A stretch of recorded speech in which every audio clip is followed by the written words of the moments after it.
Республика Коми во многих вопросах поддержки старшего поколения в передовиках. Только на санаторно-курортное лечение пожилых людей по поручению Владимира Уйба из республиканского бюджета ежегодно направляется около 40 миллионов рублей.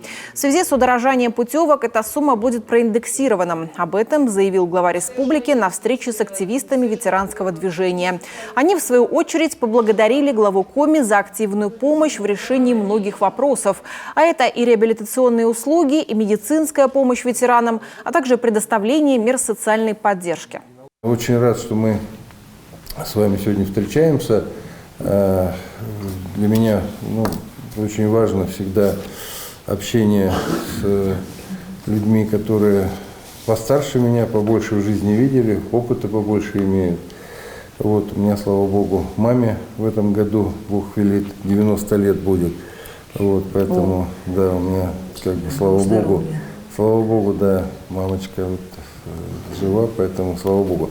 Вот, и я хочу сказать, что, конечно, у нас много очень вопросов и в республике в том числе, но все-таки сегодня вкратце пробегусь.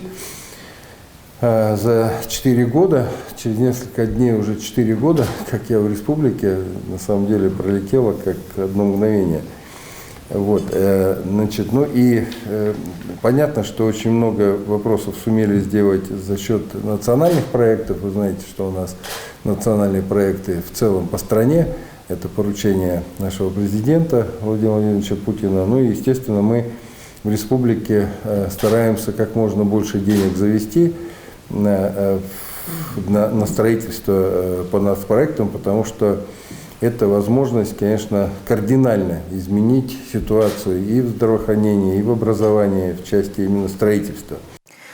Республика во всех проектах участвует на условиях софинансирования, поэтому активными темпами строятся объекты здравоохранения, образования, спорта и культуры. Работа будет продолжена и дальше в рамках новых национальных проектов.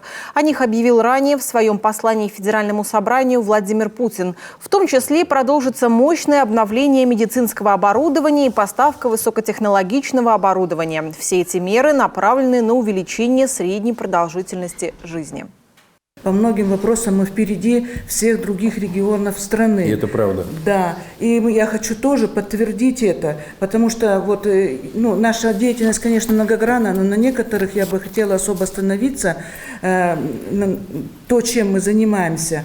Впереди, как говорится, всех других регионов мы осуществляли в течение 2020-2022 годов ремонт жилых помещений для ветеранов войны, тружеников тыла и других категорий, бывших малолетних узников, вдов военнослужащих, детей войны в 2022 году делали ремонт.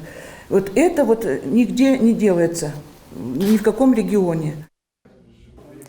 По поручению Владимира Уйба правительство региона прорабатывает вопрос по открытию Центра активного долголетия в Сыктывкаре. Ветераны смогут вести полноценную общественную и досуговую деятельность. Предположительно, этот центр будет располагаться в центре города в здании по улице Бабушкина.